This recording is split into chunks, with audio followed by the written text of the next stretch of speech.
Hi there. Today we're going to go deep into two verses in Psalm 114, deep into an understanding of our redemption. It says, Psalm 114 verses 1 and 2, when Israel came out of Egypt, the house of Jacob from a people of strange tongue. Judah was his sanctuary, and Israel his dominion. Now, Egypt is the place of slavery, the place of hard labor, a place of torment, a place of overbearing rulership. And Israel being set free from Pharaoh is a picture of the level of power God exerts to deliver you and me from the kingdom of darkness, or what we call the world.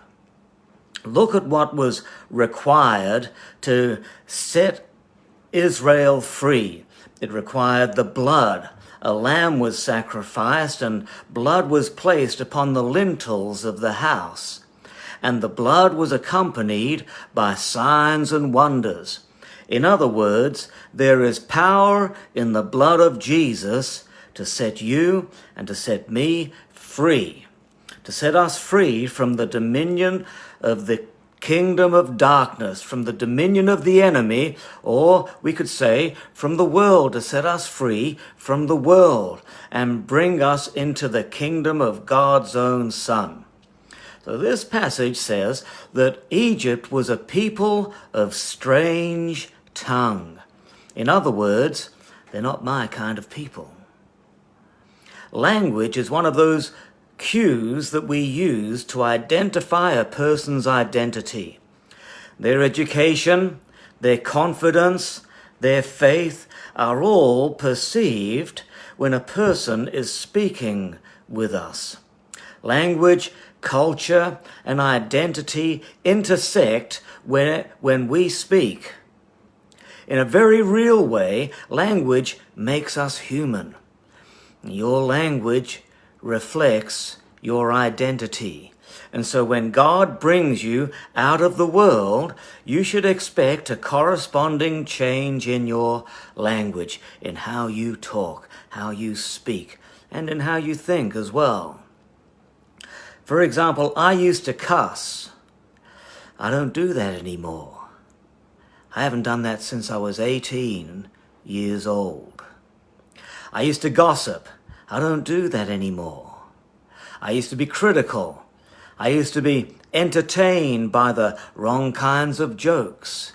I'd talk about people behind their back. I used to be negative. I used to slander.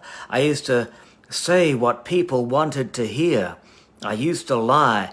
Any number of these things could be part of the language that we use before, when we're part of the world system, when we're under the dominion of the kingdom of darkness.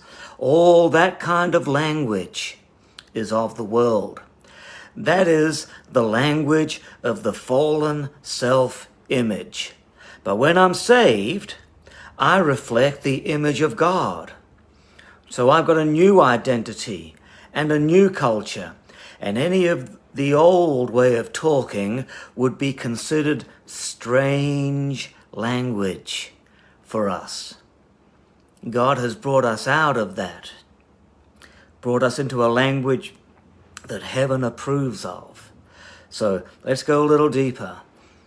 In the beginning was the Word, and the Word was with God, and the Word was God.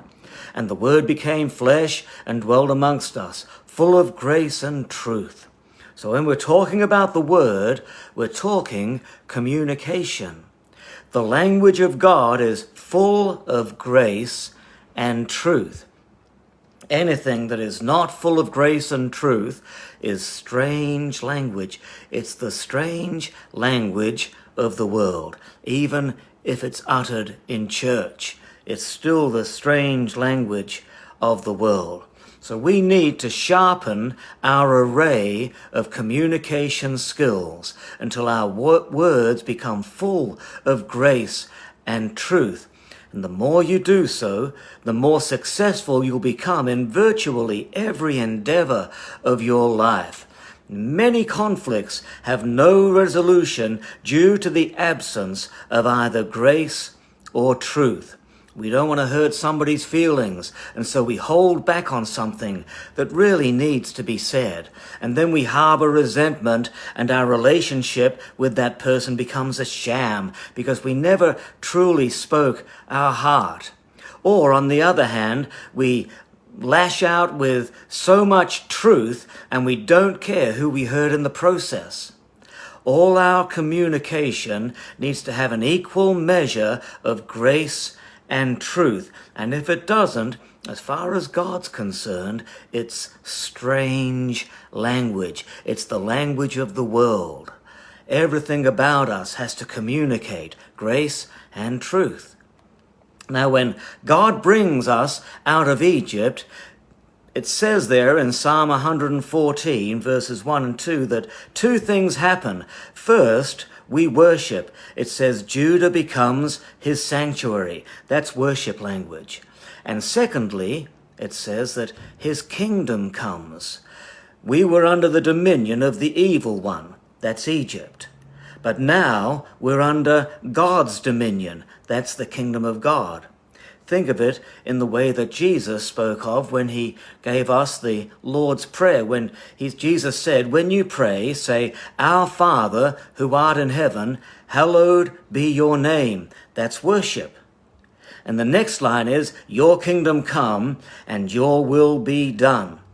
So now we're into dominion language. Now we're into obedience, or the language of the kingdom.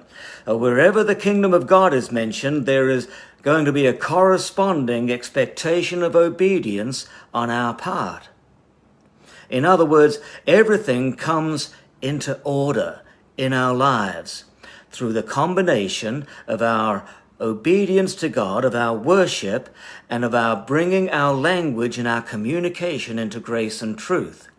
So we call for God's will to be done in our lives. Your kingdom come, your will be done. Your will be done in my marriage. Your will be done in my business. Your will be done in my church. Your will be done in my mind. All of my life starts to fall under the dominion of God.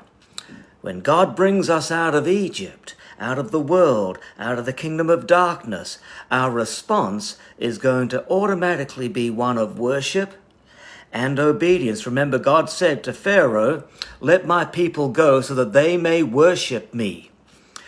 Obedience and worship, and through that we bring in the kingdom of God into our world, into our personal lives, into our familial lives, into our church, into our community, into our neighborhood, into the whole world. Yes, God bless you as you endeavor to cry out to God and ask him to apply the principles of the blood and the power of the blood in your life to set you free from the dominion of darkness, to bring you out of speaking that strange lingo of the world and to come into understanding and speaking and declaring and living in the kingdom of God's righteous Son.